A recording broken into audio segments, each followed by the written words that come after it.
How you guys feeling? Fine. Pretty comfortable. Comfortable? I'm a lot comfortable than normal. Yeah, a little different setting today. Huh? Mm-hmm. I don't like it. I like it. It's a lot more comfortable. I like the chair, but I don't know. Don't like it? I don't like it, no. Oh. The lighting's off. It doesn't feel like my house. But I can see you eye to eye directly. yeah, it's very weird. Like, I can see both of you like we're actually having a conversation. Yeah. I like it a lot more. I do like it a lot more. But such a sad day, man. Such a sad day. I want to cry after Today was watching depressing. The Cardinals game was trash. Absolutely. I'm assuming you think the same. You took off your jersey. I mean, I put mine on specifically to match you guys. But yeah, there's nothing. we would have had all celebrate. 3 jerseys. The only good thing was me winning a bet during it. Yeah, so we are the betting kind, and you walked away with what, like 400 around there. You 370. If I win my bet with the Buccaneers, it's like 468. 460, yes. You're welcome. I've lost like 10 bets from Thursday to Sunday. I've lost 5. I got a couple more grand on tonight's game, but it's not looking like those are going to hit either. So, shitty Sunday. Shitty Sunday. We didn't even do an intro. No, we should probably do that. Hey, what's up, guys? Welcome back to the Nomad Show, episode, what, 3? 4. 4? Are we on 4? Oh, my gosh. This is going by so quick. Big 4. 4 years old. 4 days old. 4 weeks. 4 weeks old? Maybe like 5. I don't even know. We may have skipped a week.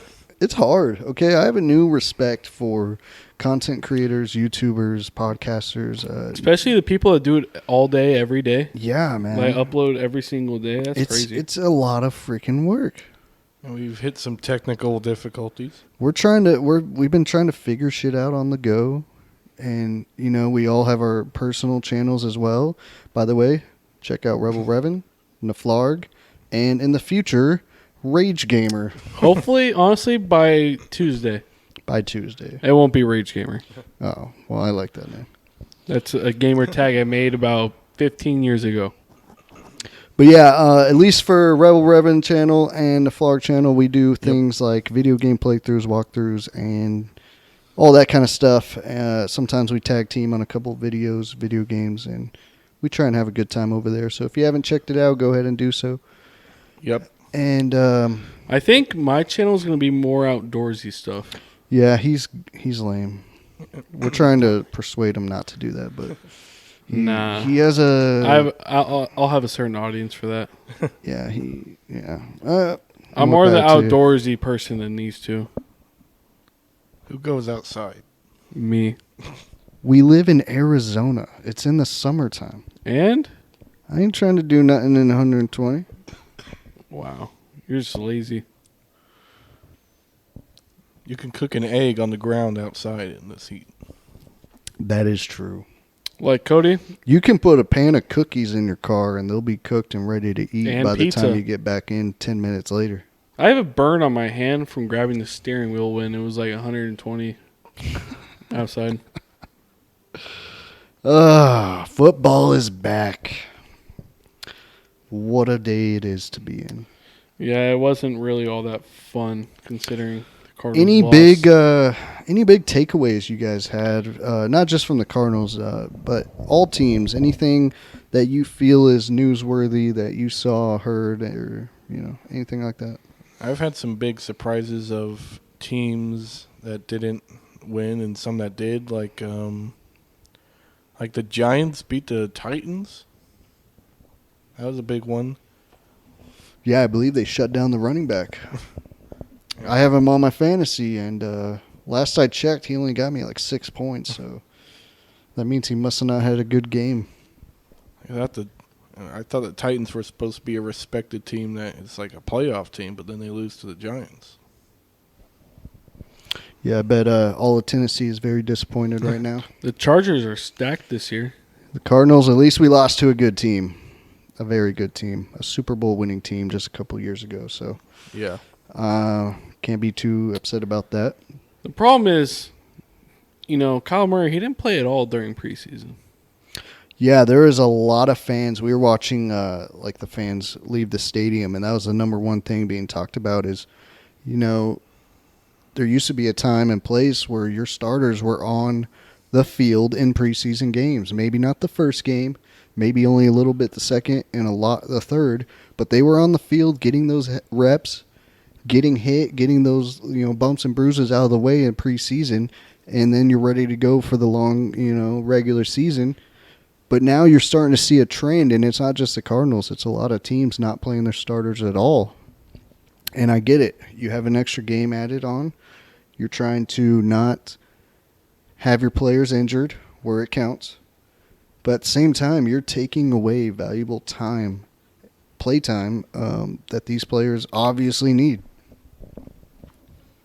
Me personally, I don't think preseason matters that much. I mean, maybe it makes him like 1% more prepared, but I don't think that's ever worth it with the injuries that you could get. I mean, the Cardinals got injured not even playing in the preseason. And imagine if they did. We'd have like the bench warmers up. It's all right to disagree. Let me just remind you of a very great quarterback we had recently, Carson Palmer. Miss that guy. He said a lot of great things about preseason. He was a full believer that you need to be on the field in preseason. And he was. If you remember, he was game 2, game 3. He was I on still that have field. my Carson Palmer signed hat. He said that's where you start, football is back, and your body needs to realize that, through the hard hits, and it's actually more beneficial to you. I'm a firm believer in it. I think these guys need to be out there as much as possible, and hopefully they can get their shit together. I mean, I don't think that's like the thing that is deciding whether or not you lose or win games. I mean, Murray looked like he hasn't touched a football in months. He also looked like that in the playoff game. Well, that was his first playoff game, though. Okay, what about the games at the end of the season last year? Agree to disagree. Yeah. So, Nick, any takeaways from today? Honestly, not really. I only watched the Cardinals game. Loser.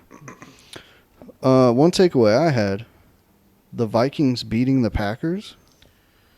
What the hell went there?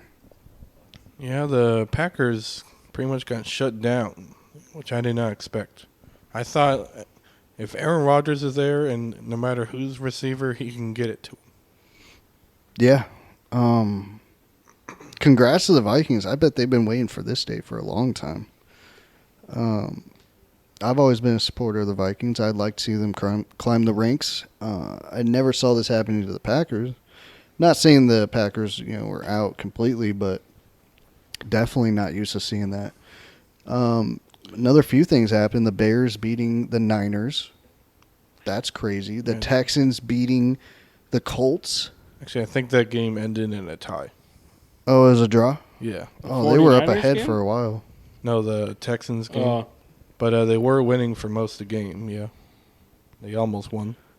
Yeah, Texans lost me a lot of money. So If the Seahawks Thank lose you. tomorrow, everyone in our division is going to be all have one loss already.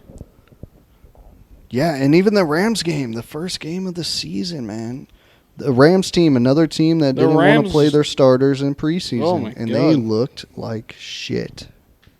It looks like Yeah. Jared Goff all over again. Their best players too. It wasn't just the rookies. It wasn't just the couple year starters. I mean, their main dudes look like shit. And Donald, I never heard from him at all game. Cup, I mean, he had that one touchdown, but nothing much after that. The quarterback, not the best outing. Cup is always good, though. Yeah, Cup's always going to be good. Damn him. I hate the Rams. And the I Bengals despise game, them. like Joe Burrow had like 4 interceptions thrown. I did not expect that. I expected them to keep on rolling. I expected that one. That's one I always expect. Any team that goes to a Super Bowl and loses, you're either going to get they're either going to play their hats off and try and get back, or they're just going to have an absolute dog shit of a season. So we'll see how that goes. Hats off to the Steelers defense, though. Yeah, they came to play. Yeah, Mike Mitchell Trubisky as quarterback. Had to And step up. you doubted him. Yeah. You doubted Trubisky, and I told you. Maybe he just had a shitty team. Maybe this is what he needs. What team was he on before? He was on the Bears. Oh. And, you know, some offenses just don't work for certain people, and then they get moved, and then they end up playing a lot better. I hope he does do good because he's taken a lot of shit. He'll always be remembered as a guy chosen before Mahomes. Yeah. And I feel bad for the guy. Not as much as I feel bad for, like, Carson Wentz. No. Nah. How did he do today? What team is he on? He's on Washington now. They won. They won? Yeah. Well, against Jacksonville. Not saying much. It was close, though. Well, he got to win. That's all that matters. I'd like to see Jacksonville do a little bit better. With that number one overall quarterback to go. Yeah, I want to see what he's capable of.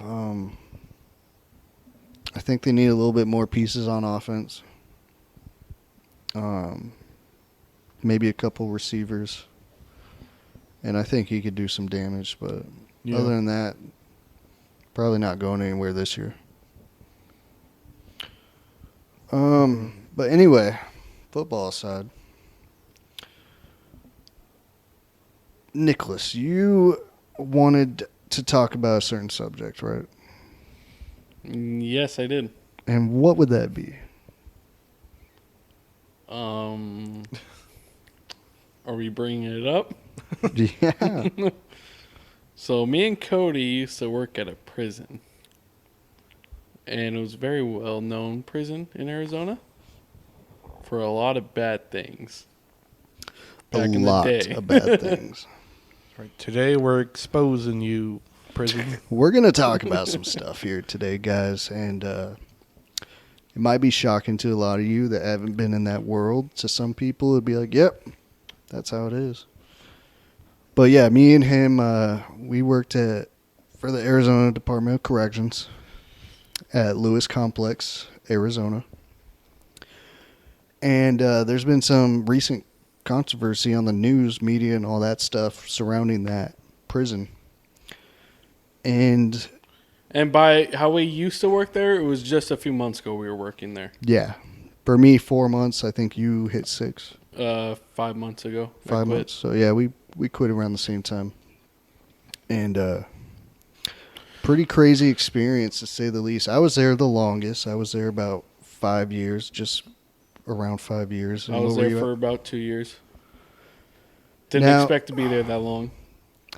I want to do this in a respectful way, but also not shying away from the main issues around that place. Mm-hmm. And for the viewers who have ever worked there, you're probably going to remember a lot of this. You'll probably even comment down below about you've experienced the same things. I would say anybody who worked there is going to agree with what we have to say. And I would say the experience is god-awful. One of the worst places to work. You think it's like the movies where, you know, all the cells are locked and the inmates are just in there and they can't get out and they listen to the guards for the most part. And if they don't, then you got 20 officers there to just cause hell and do whatever they want. But that's just not the case. We're talking hundreds and hundreds of positions that were not filled. So, like, I remember when I first started, when I went through the academy, they made it sound like you're always going to have officers with you. Like, at least 2 or 3. I remember my first day of being off training, I was in my unit, they called them a cluster. and for everyone watching, tell us, what unit were you in? I was working at the RAS Max unit. So you're max custody. Max custody. I was at Moore unit, so it's a level 4 yard. So the levels are, at least at Lewis, you had 2, 3, 4, and 5, which was 5 is max. Correct. I worked basically protective custody inmates and general population inmates. I've done both. I've only ever done protective custody inmates. And then I've also basically touched every single unit on that complex. I'm sure you have too. I've worked every unit. Yeah, that's how short those units are. Is they always do this thing called cross leveling, where if 1 yard's short, they just take from any other yard that has. Basically, if whatever yard has the most officers, they're going to pull from that yard to put them on whatever yard is shortest. Yeah. Okay, so maybe do you guys want to just kind of go over what would a typical day look like for you guys? Yes, so they're 12-hour shifts when you're lucky. And it would start from 6 in the morning and you go to 6 at night. At least for us, we work day shift, so 6 in the morning to 6 at night. And then the opposite shift would be 6 at night to 6. And they did that because when they were on 8-hour shifts, there wasn't enough people to staff 3 different shifts. So they had to bump it up to 12 hours just to accommodate for that How issue. low it was. Yeah. But anyway, you hit the parking lot at about 5 in the morning. And then you have to go through a security checkpoint, which usually took about 20 minutes. And then sometimes there'd be K-9 there to sniff the officers and check for contraband. Well, that used to be an everyday thing. Everyday thing. It used to be. So you'd go through that process for about a good 30 minutes without even getting paid. And then you finally get on a tram, drives you to your unit. We are at one of the largest complexes in the state, so there's a tram to drive you after the checkpoint to It is whatever. the largest complex in the state. Yeah, it is, huh? And then you get to your unit, wait around for briefing to start at 6 a.m. And they fill you in what to expect. And it's usually the same shit. Hey, go feed the inmates. Don't die. It's basically what they tell you. My debriefing was a little different because I had the suicidal inmates. Ours would be, with, what inmate came into the suicide pods. We called them watch pods, but who would come into the watch pods? Why are they there? What type of watch they're on? What we need to look out for certain type of inmates and things like that. Okay. If they're aggressive or not being in that. So a watch little more detailed. We had to be a little bit more detailed. Yeah, there is a bigger eye on that facility. So after you guys came in and got checked, you went through a whole debriefing? Yeah, for me, it wasn't. I wouldn't even call it a debriefing. It was just, hey, how you doing? This is where you're posted.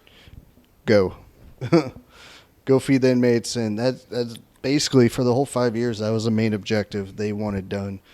Feed the inmates, make sure nobody's dead. His day would look a little bit different than mine, just because my inmates weren't allowed to really leave the cells all that much. Like when we'd feed them, they can't leave. Yeah, it was, you deliver food to their cells. And That's what gave me so much back problems, because we'd have to lift up. So every inmate that was on a top tier, so in Able, you had double inmates. So you had 2 inmates in one cell. So we'd have to carry up like probably 150 chairs on a cart upstairs. That really messed up my back.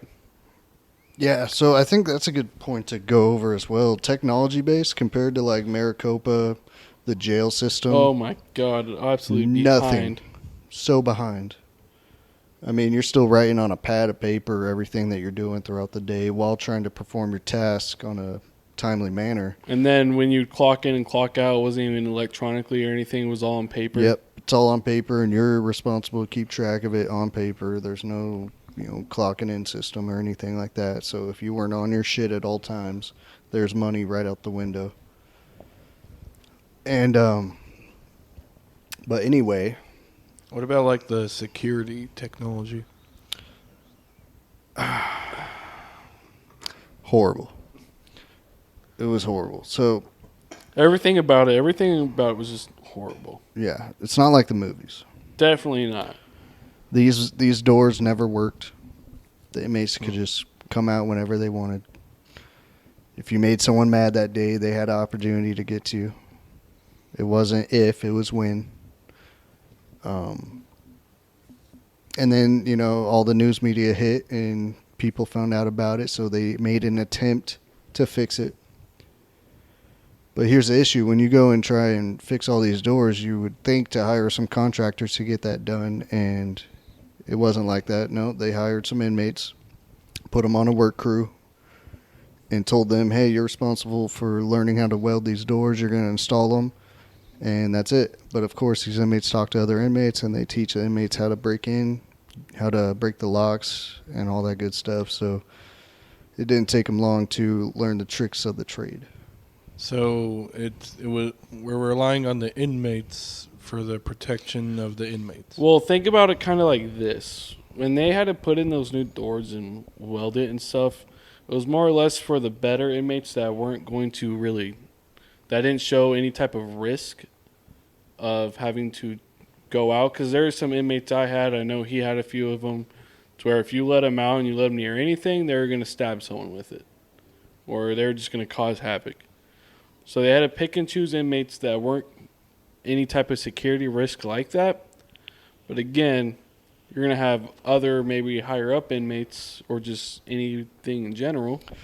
Yeah, there is a ranking system between the population, for those of you who don't know. So they were selective in who they chose. They couldn't just be anybody.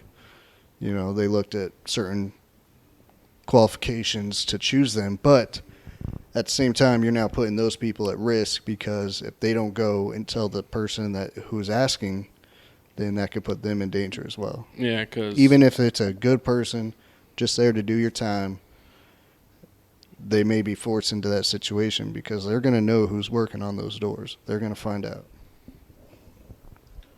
All right, I kind of want to go back. So back to like what your daily shift looks like. So for Cody, so you get told what you have to do, and maybe more specifically, like what do you have to go start doing at the day? Yeah, so at my unit, we have 4 buildings. Each building contains about 200 inmates.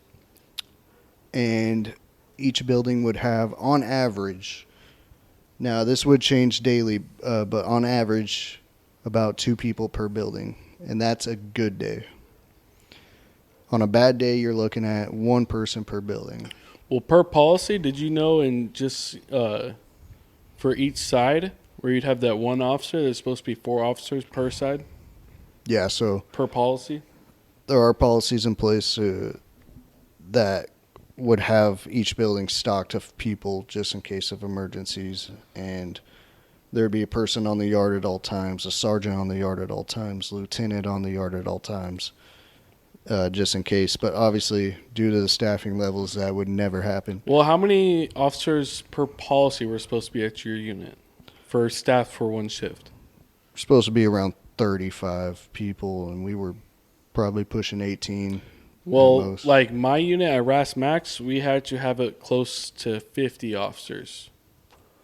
Yeah. Because we had to have rec teams and, people for classes and just officers for the pods.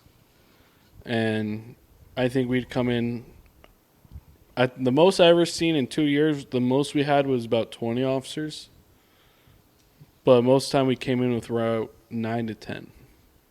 So just completely understaffed? Completely understaffed. But anyway, it didn't matter to us because the one good thing about it is the camaraderie you build with those officers. And we just looked at each other and we're like, hey, we're going to get it done no matter what it takes. So my day would consist of hitting the yard right at 6, going to my post, do an inspection of the area, make sure everything's good, do a walk around all the inmates, make sure they're alive. And then we'd right then and there start feeding the inmates. We'd have to pull them out of their cells, search their bodies, make sure there's no contraband. Do a 704 compliance, which basically you're looking in the cell, making sure it's not messed up. I loved 704 compliances. Yep. And then from then you would line them up outside one by one, make sure it's a nice straight line. And then you walk them up to the chow hall, a.k.a. cafeteria. That's where they eat. And you usually want a good amount of officers with you when you're walking them up, escorting them, because anything could pop off at a certain time. If you even did have a good amount of officers. Which never happened. Because there's one time where I had to walk 150 inmates to a chow hall by myself. That's usually the case. Mm-hmm. And then you're in the cafeteria, usually alone, when there should be a sergeant with you, but that would never happen. And you're locking the doors in the cafeteria so they don't come outside whenever they want. So you usually lock the door, shut it. It's just you, 100 inmates. You would do 100 inmates at a time. And then you'd give them about 20 minutes to eat, and then you got to force them all outside, back in a straight line, put them down in their cells, lock it, and then move on to the next 100. And that would go on until about 10 o'clock, and that, right before count time, which is at 11. 11 o'clock hits, you do count, make sure all the inmates are alive. And in between all this, every hour, you got to go back into your building, no matter what you're doing, and do continuous security checks. Even if you're feeding the inmates still, you got to stop what you're doing and go do your walks. But let's say you're in a chow hall with 100 inmates already, you can't obviously do that because you're already watching 100 inmates.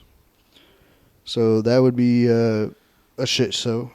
But anyway, during 11 o'clock after you do your count, you get maybe 10 minutes to eat whatever you have, rehydrate, especially in the summertime. It gets hot. You're outside all day. And then you're back at it for lunch. Do the whole process all over again. So is that 10 minutes like the only break you have? That's it. That was And if you're you lucky even had it. You're lucky if you even get 10 There was minutes. a lot of times where I would bring food or I would try and sit down, and I couldn't sit for an entire 12 to 16 hour shift. So let me put this in your head. So let's say you're doing count, right? You're trying to get this count done. You're trying to hurry so you can go eat for the first time of the day. And an inmate is out of place. Now you have to track down that inmate.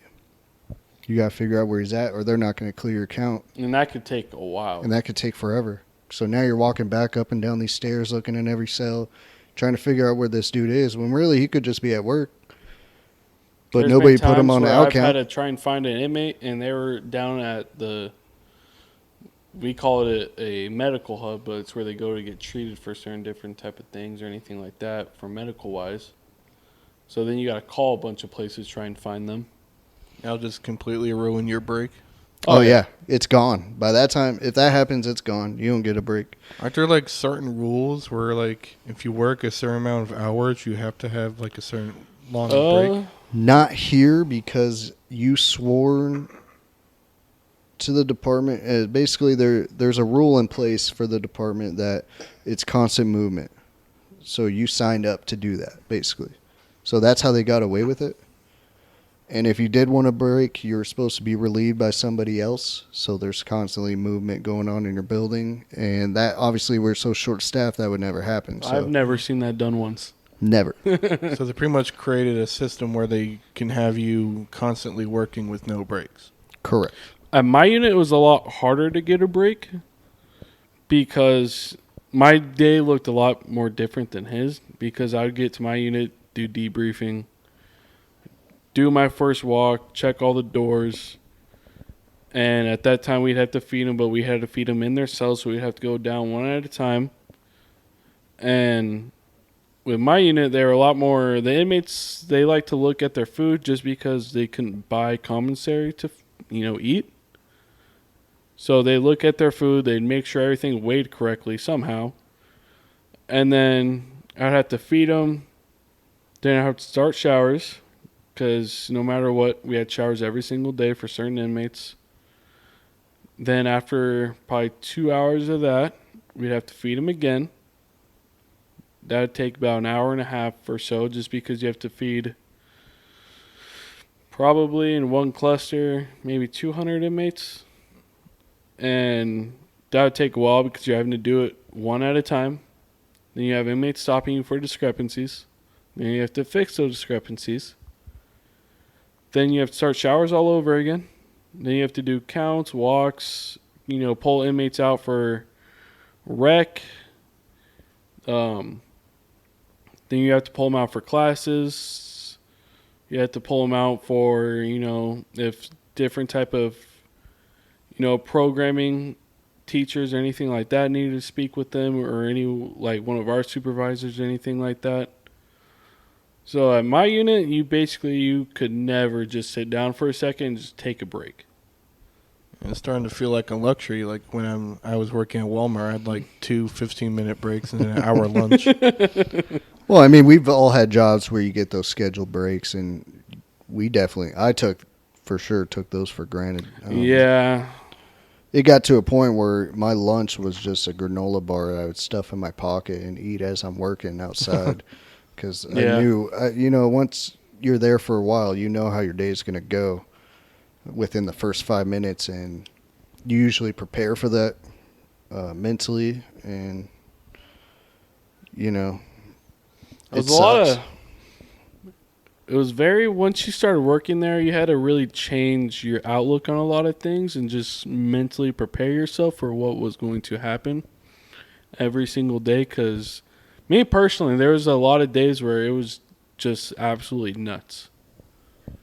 And it sounds like we're just bitching a lot, but in reality, it sounds easy, right? Every 20 minutes you feed 100 inmates, you move on to the next, and then that's it. But in reality, your job is to make the worst of the worst who are not meant to abide by the rules. That's why they're in there. And you're supposed to go there and tell them, hey, these are the rules, now follow them. It's a lot harder than it seems. And most of the day consisted of people not following those rules, and you had to handle situations as you're trying to do your tasks. And that's what would already get you behind. And then you're trying to make up during lunch the time that you lost. Just having one, like me having to write one ticket and having an inmate get disciplined for anything really. If that happened, which almost every single day it did, just me having to sit there and talk to an inmate just to get them in some type of compliance, it basically threw off my entire day. Yeah. With just that first inmate. Just and I had one situation. many in a single day. How long would it take to move like those 100 inmates when you had to take them to lunch or take them back? Depends on how many officers So- you had, really. On a good day, let's say we have a good amount of staff helping out, and everybody's motivated to work and everything. Because don't get me wrong, a lot of the problems we would have with is officers too, just being lazy. So if everybody's motivated to work, I mean, you could in and out of that cafeteria move 100 inmates every 30 minutes if you're doing it quick. But then again, you got to think safety first at all times, so you might want to slow down, do a proper search, make sure nobody's going to stab you. Yeah. Had a few of those happen. Yeah. And yeah. So, but on a bad day, you're looking at an hour for 100 inmates. Now it's just be like people getting because half the time, at least at my unit, because I switched over to like a level 4 yard. It was called RAST closed. Yeah. Because RAST, it was the only yard there that had multiple custody inmates. So you had the max side and then you had the closed side, which is level 4. And I ended up my last 6 months of working at the prison, I moved to closed custody just because at max, it was more safer there just because when you have inmates out, they're all, in handcuffs. It wasn't like a level 4 to where they just walk out with nothing on. They'd walk out in handcuffs, and sometimes you put leg irons on them. And we'd all have to hands-on escort them, which some, you had to fight them to get them to do it. But there was not too many officers that were willing to work, going from a max custody to a level 4 unit, which he worked at. But I was willing to do it because I've done it a bunch of times, having to go to different units and learn it.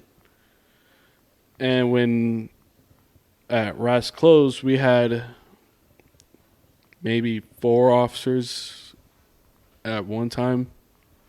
So we'd have to run to different buildings to feed those inmates. So realistically, we only had 1 officer at a building while you had someone else jumping around, having to go and feed inmates.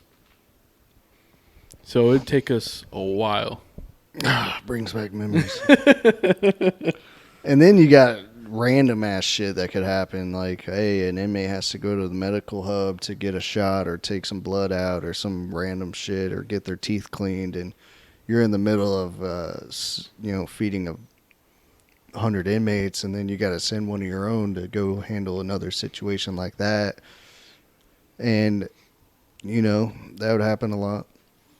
So you just never felt like you were ahead. You were always behind. If you ever, my big thing is I always wanted to be done for that next person coming in, because even though night shift they didn't have to really feed or do showers, they still had a lot they had to do. Yeah. And there was a lot of issues to where, like, a lot of people in my unit at least would end up leaving stuff. And I never wanted to be that officer to just leave work behind and say screw it. So Yeah. I'd be doing stuff all day long. I'd be working, like, never taking a break, just having to sit there and rush for hours upon hours. Because even though, like, feeding was a big thing, but at my unit, when you get feeding done, you'd have to crank out, like, probably around 100 showers. And that was a big thing, too. Yeah, the showers, that always sucked. So just shed light on it. So you asked what the day consisted of. Once you were done feeding breakfast and lunch, the whole yard, everybody's good to go. It's about 3 o'clock, and now you got to get some other tasks done, like make sure your pods are cleaned, all that good stuff. And you also have to now shower. Depending on what day it is, you got to shower all the inmates because that's what they got coming, right? Now, in his unit, he would have to be more hands-on, escort him to the showers, handcuff every inmate up. Me, I would just have to pop a door open, say, hey, go to the shower, make sure you come back, no bullshit, okay? Now, there'd always be bullshit. They'd want to come out. They haven't been out in a little bit, so they want to go talk to their friends, do their business, whatever. So it'd usually take quite a while, and you were told to get all the showers done before the next shift comes in. So you had a good, like, depending on how the day even went, like, you would have at most maybe 2.5 to 3 hours to shower all those inmates. Which, another reason why you don't get that many breaks. I kind of want to like cover all the bases of what the prison is like and the system behind it. So, as far as the inmates, what were the inmates like, and how did they treat you guys? Me, I mean, I had a lot of, working at Max, you had a lot of mentally not there inmates. I mean, you had a lot of inmates there that were just like his inmates, but they just did a lot more things to get in trouble, to get sent to Max, because it went off a point system. If you had too many points, you go to higher custody units. And a lot of my inmates, a lot of them were cool with me, just because I didn't really try and disrespect them off the bat of meeting them or talking to them. But a lot of them were they were just always on edge because they could only come out 3 hours a day, if that. And so when they would come out, it would always be just a very high intense moment because you never know what they're going to do. Especially because even though we had to put handcuffs on, half the time those inmates would get out of them, even though you have those things on tight. But me personally, most inmates respected me, even though I had some that hated my guts. But a lot of them respected me also because of him a little bit. Thank you. I appreciate it. But I've been around for a while. People know me. I'm kind of a big deal. So in the prison system, they find out a lot of family stuff. And it went around pretty quickly. I don't even know how, but it got around that you and me were brothers. Which you normally don't want that to get out. I never wanted that to get out. I have a feeling there's probably a couple officers that ended up saying something and just spread. But a lot of them respected me, but I did have a few that liked to challenge me a little bit. But I also had to deal with a lot of people that were in there for life that didn't really care. And then the other half was all people that were just mentally not there. Could you kind of like tell what inmates were ones that might be dangerous and ones that might be kind of calmer and cool? You never want to think like that. I always think of an inmate because I never really like to look them up that much. whenever I meet an inmate or talk to them, I kind of just looked at them all the same. Like, you're an inmate, I'm an officer. That's as much as it's going to be. But I always talk to them all the same way. And I always treated them all the same way. I always treat them with respect until mostly they disrespect me. But that's kind of as far as it went. I always looked at every inmate the same. Now, the way we're trained is, like you said, treat all of them the same, no matter what. But obviously, every day you kind of learn what responses you're going to get out of most of the inmates. Usually they're not good responses. Some days you have really good responses. It's different every day depending on what that person's going through. And, but yeah, I mean, a lot of people have issues with the inmates, and you know that's their reasoning why they don't get anything done. I didn't have it that bad. Usually you gain respect by do what you say you're going to do.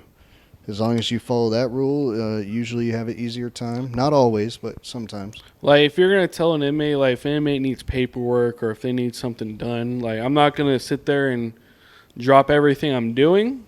Like, I always tell the inmate, if it's something super easy, yeah, I'll just go to the office, grab whatever I need. If it's like they need paperwork or anything like that. But if it's something like I know I can do like right then and there, I always will tell the inmate, yeah, I'll go do it right now. But the inmates also knew if I said I probably won't get to it, so don't count on it, they knew that it was probably not going to happen. And that's the biggest thing right there. That will solve about 90% of your issues. I've been assaulted because of other officers saying they're going to get things done, and it never happens, and they just get so flustered and angry. So for all you new guys that are about to join the department, pay attention. If you say you're going to do something, you better do it. Because that's the reason I had it pretty easy. And if you can't do something for them, hey, sorry, man. You ain't got that coming. They will like you saying no to them before you say yes, because then they're going to expect that throughout the day, because you'll tell them, hey, because I've seen it done a lot. Yeah. And they'll sit there, the inmate, every time they see you, you're like, oh, hey, did you get this for me? It's like, oh, no, I'll do it later. Then later never happens, and then they just get super, super angry. And it's always better to just tell them no the first time they ask you, because then they'll respect you a lot more. Then you're not going to have those issues all day long. But if it's something you can do and they know when they ask, they already know what the answer is most likely going to be. They'll always know. They're just testing you out to see what you're going to say. But if it's something you can do, you know, don't just say, no, I can't do it. You better do it. You know, because realistically, back to the movies, what do you see? Officers are being assholes. They don't do what they're supposed to do, right? Mm-hmm. Well, in there, I mean, at least for me, I'm sure you did too, you kind of want to help them out as much as you can. They are in prison. They're not with their families. They're going through shit too. They're still people. And, you know, if you can help them out, do it. Don't be an asshole all the time. Even if they're being an asshole, maybe they just had a death in the family or whatever. But, you know, you don't always have to be that asshole, that mean mugger, that, you know, help a dude out. Who gives a shit? Sitting there and being that guy that just tries to act super tough in the prison, that one officer that just says no or, you know, doesn't care or does anything, that's what will get you hurt. Yeah. Now, don't get me wrong. I've had to be that guy plenty, but I've been that guy. Depends on the situation. But I'll never do it on purpose or just off the, you know, just coming in being, yeah, I'm not doing this, I'm not doing that, just to everyone. Really got to push me a little bit to get to that point. So really, it's kind of like it's gonna be like good and bad with the inmates, but really how you carry yourself and what you do depends on how it goes. That is everything. Respect goes a long way. And if you carry yourself like you're weak, they will walk all over you. Yeah. So it's like, so if you're too nice, I mean, don't get me wrong. If you're too nice, that ain't gonna work either. So it's like insults and like verbal abuse. Is that something that happens like daily? Every day. Yeah. Every single day, all hours of the day. Doesn't matter on who you are. There's just going to be those inmates that could care less. If you're nice, if you're respectful, whatever, no matter what, they're just going to disrespect you just because they're in prison, you're law enforcement, they're just not going to like you. And people take that home. You get called bitch about 1,500 times a day, and Get threatened all day long. you go home to your kids or wife, whatever, girlfriend, roommate. You're not in the best of moods after that. And officers who work in the prisons actually have a very high percentage rate of killing themselves, and Divorce, divorce and crazy stuff, abuse, and just crazy shit, because drugs and alcohol abuse. it's one of the toughest jobs, and it may be different for certain states, but we're talking about Arizona state. At least Lewis, because Lewis, it had a lot of bad things happen. Yeah. And can you maybe cover base on that? Like, we talked about the inmates. What kind of went behind with the prison system? Like, are there corrupt officers? Are there corrupt Absolutely. management? There was a lot of officers I knew personally that I thought were friends that were, that were bringing stuff in or doing things they shouldn't, that I considered friends. And then it would come out that they were doing that type of things, bringing things in, letting things happen, and just stuff like that. And yeah, some people, it would be, they got corrupted while they were working. Some people applied and had the intention of doing some pretty fucked up shit, but you're always going to have that. That's part of the real estate. So what about the big management, like the wardens or like the supervisors? Before you say anything, like I said, we are going to be respectful.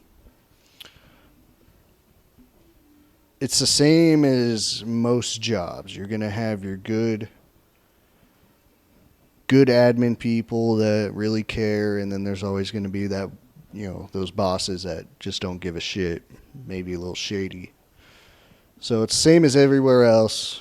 Not everybody is going to do what they say they're going to do. You might even have some shady people in there as well.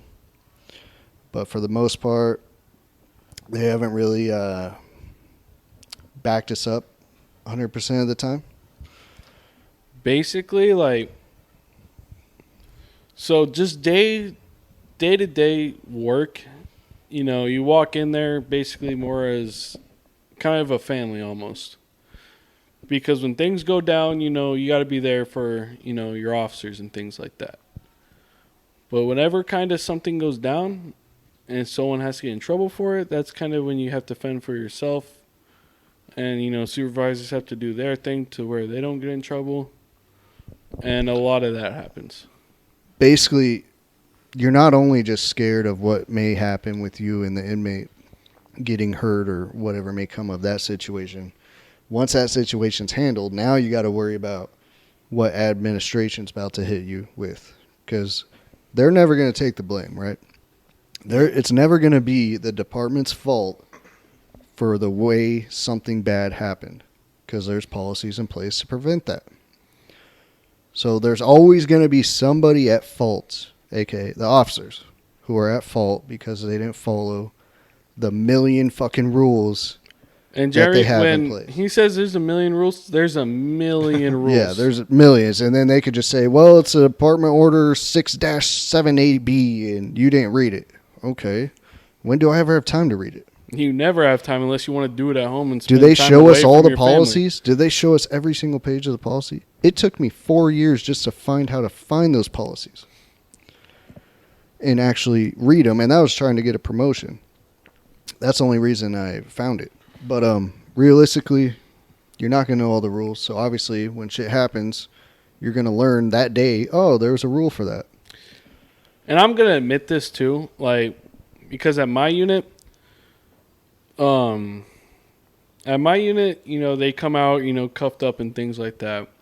Half times they'd have weapons on them because officers, wouldn't do good pat down, so they wouldn't strip them down all the way. Which you were required to do every time they came out of the cell. Yes. I always did it just because I didn't want nothing happen to me or my job. Now, how many times would officers skip that, would you say, in a day?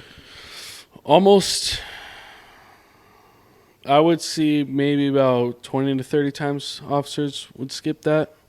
if not every single time. So it goes both ways. We're not just bashing the department. No, there's officers that were There's lazy. and officers wouldn't that do are it. lazy pieces of shit. Or the inmate would be that like, would make "Oh, your I don't day. want to strip down all the way," blah blah blah, and then the officers would be just like, "Okay, whatever." And that pisses me off just as much because that puts your life in danger. Yeah, because so those people that are supposed to have your back each and every day are being fucking lazy, and it could get you hurt. And here's why I bring this up is because there was a day.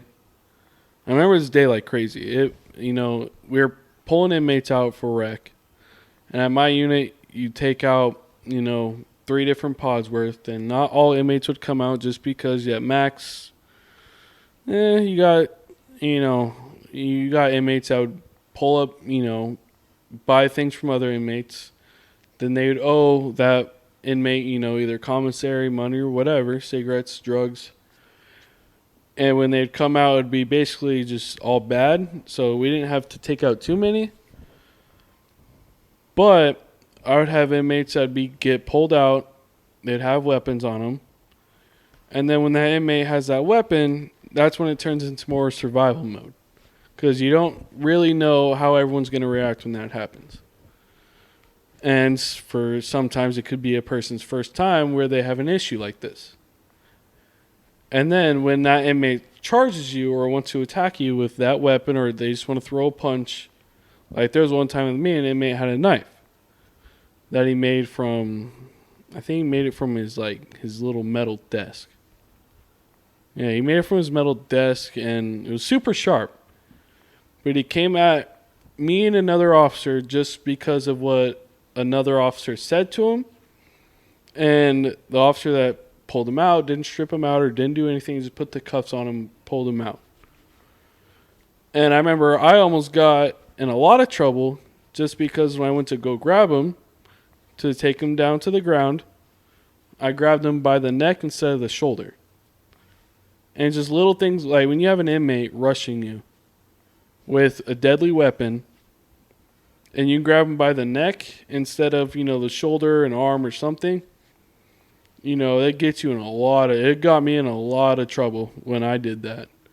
And then the administration they're not in that position. They're not sitting there with inmates, charging them with knives or anything like that. It seems like you guys are the ones in the trenches doing all this, but they're also like really quick just to blame everything on you. Yeah, it's really like, because once that happens, like when that happened to me, it was kind of just, all right, you got to explain it yourself. You're kind of on your own at this point. Whatever happens. You got to justify why you did that. And luckily, there's a lot of recordings that showed what happened when that happened. But it took me a good 3 months of investigation to not get in a lot of trouble for that. They're just like always blaming you guys for stuff. Yeah, I don't know if that's ever happened with you, but that happened a few times with me. I do want to jump back to something with you, but yeah, that explains it quite well. I've seen a bunch of scenarios where I've never been assaulted in my 5 years. Not to the point where somebody full on wanted to attack me. Obviously, I've been in some scuffles, and I do want to say this. The only time I've ever been assaulted or tried, I've never really been full on assaulted to where I have to go to a hospital, but the only time I've ever had an inmate assault me is because of another officer's doings. yeah. That inmate will end up coming up to me and saying sorry the next day or something. But in their eyes, it has to get done, and whoever pulls them out, that's who they're going after. Just because of another officer's doings. Now, I have seen basically anything you can see when it comes to prison life. And I must have over 100 miracles to not have any harm come to me. But it's because I was really good at what I did, and I knew how to tackle every task. Now, not everybody's going to be like that. But I always had safety in mind at all times for me and the people I worked with. So we were able to tackle basically any scenario we had encountered. But back to you, there was a news video that hit the media about a particular situation involving your unit. Talk us about that. Why did it happen? Go through the scenario. So earlier this year, because my unit especially was on the news a couple different times. But the biggest one that I was involved in was, so an inmate had, there's a drug called fentanyl. I'm sure everyone knows what it is. It's very dangerous, very, very bad drug to have. But this inmate, he was in a watch pod just because, we'd send suicidal inmates there and then inmates that were just on drugs and need to get off of it so they wouldn't do nothing to hurt themselves in there. And you had an inmate or an officer constantly watching them. But he was in the watch pod. Me personally, I would sit on him a lot just because I was pretty good at being able to know different policies and know how to get things from inmates. And even though we stripped him out, we did all that, he still had drugs hiding in him. And I was able... him. Yeah, it was in him. He gave me 5 or 6 pouches of black tar heroin laced with fentanyl. And a day later, he went to the hospital, came back, and I was working.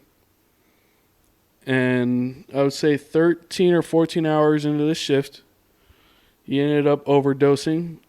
And I ran about from the very front of the unit all the way to the very back where he was at, like full on sprinting, to him just laying on the ground with throw up everywhere. We pulled him out. I personally did CPR for about 30 minutes on him. And, we had a defibrillator. That didn't work. It completely malfunctioned. He ended up passing away. They pronounced him dead probably about 30 minutes later. And You were still there? Yeah. So it was at the prison? Yeah. Never made it to the hospital? No. Not even the ambulance? So the ambulance, they wouldn't come in to the unit just because of how short we were. And with it being max custody, it is still very dangerous. And the ambulance crew refused to come in just because there wasn't enough of us. So we're trained to perform life-saving measures until they get there. But there's really only so much you can do as an officer that really doesn't have, because we put Narcan in them 4 times. And there's still not much we could do, and they refuse to come. So I know me and another officer, Sergeant... Yeah, don't. Yeah. We're not going to give names. No names. But someone else was me and her did CPR for about 40 minutes altogether. 10 minutes of it were in a van driving to where those medical crew was at. And it was just all bad. I don't know if we could have saved his life, but we tried. But it was a really bad situation, and it ended up on the news of that whole thing that went down. Some of it they got wrong, some they got right, but I was there for 20 hours because I ended up being a crime scene. Oh, what'd they call it? It was the person that you have to preserving the crime scene. Yeah, make sure nobody's in and out. And you got to make sure no one tampers with anything. I was there for, it was like 18 to 20 hours or something crazy like that. So you were asked not to go home, right? Yeah, they refused to let me leave. Yeah. So that sucked. Now, I don't mean to cut you guys off here, but we are running pretty low on time here. Do you maybe just want to give me a summary on what prison is like and working with them? real quick, if you guys do want to see a part 2, part 3, 4, whatever, I could talk about this for many episodes. We could go on for days about this. Yeah, so it if seems like it. you guys want to hear more about this type of stuff, we don't want to try and be too negative, but it is a negative work area. But it was a big part of our lives working there. If you guys want to hear more, comment that you want to. Show the video some love. And I'll talk about it all day. One message I do want to spread across, like I said in the very beginning, this is a safe area. We want people to talk about whatever issues they have. And us being in that workforce, anybody else watching who is in that same environment and needs a place to come to talk about situations, feel free to comment to us, and we could even do a private message or whatever, because we've had some friends recently commit suicide Very who good work friends there. from working there. And if you are on that level, reach out to us. We can talk it out, especially us having that experience. So I do want to send that message out before we leave. All right, and yeah, I always thought of like my impression of prison is like as long as the bad guys stay in there, nobody really cares what goes on, and management can just do whatever and lack on what they're supposed to be doing, and no one really cares. 100%. Yeah, as long as we got the job done, they didn't care, basically. Like you can be like under-equipped, understaffed, and have like They only cared when shit popped off yeah. because they know that would go viral. Yeah. They didn't want anyone in public realizing what was happening on the inside. So they wanted us to get our jobs done with nothing happening so it didn't get out there like it's been doing recently. And like the door's not working. That was a problem for probably 10 plus years until I was a part of an incident where 2 officers got assaulted by 20 inmates who were supposedly locked down. And in the video that went viral, all the inmates just came out of their cells and beat on 2 officers. And that was my unit. I was actually there that day. So we've been through some shit for sure. We've been through a lot of things there. It's been crazy. Made it out alive. Overall, would you recommend working as a corrections officer? I'll let you go first. I'll say this. It really taught me a lot of responsibility. Yeah. And how to talk to people, how to talk them out of things. You know, it taught me a lot about, drugs and all that stuff because that was all there. But if you are a single person, man or woman, who doesn't really have a family or anything like that and wants to get into some type of law enforcement, I'd say go for it if it's a certain prison, not Lewis. Especially you women out there. I always say women do it better than men because they can put their ego aside. Yeah. Some of the best officers were females, so don't let that discourage you from applying. They can do a very great job where men can't. But if you are a single person that really doesn't have family, because, I had a family, I got a son and things like that. So when you have a family and things like that, it's really not the greatest because you do miss out on a lot, and then you bring that negativity home with you after a while. Because even though if you say, oh, I'm not going to bring it home, you will. It happens to some extent. But if you're just, fresh out of, high school, college, or whatever, you don't really got nothing going on, go for it. But if you got family and things going on, I wouldn't do it. I always say, I actually talked you into applying. Yeah. My own brother. And I did that because I do believe in the job. It is a job that is needed. If we are not there to make sure that those inmates are standing there, then what do we have? We don't have anything. So it is an important job. It's a job that's needed. I do advise everyone who is thinking about it, go ahead, try it out. I would say do a year and see where that takes you. But I wouldn't advise it long term because it will mess with you. It's not bad enough because I did it for a couple of years. You did it for 5. So it is a decent job. You do learn a lot. You learn a ton. But especially those of you trying to go into I think it's police. more of a job for a stepping stone trying to get into maybe police or anything like that. That's more of the route you want to take is go corrections first, see if you even like law enforcement. Because you still got to write tickets, you still got to look for drugs and do all that. So I think it's a great learning stepping stone almost to get into the next level if you want to. Yeah.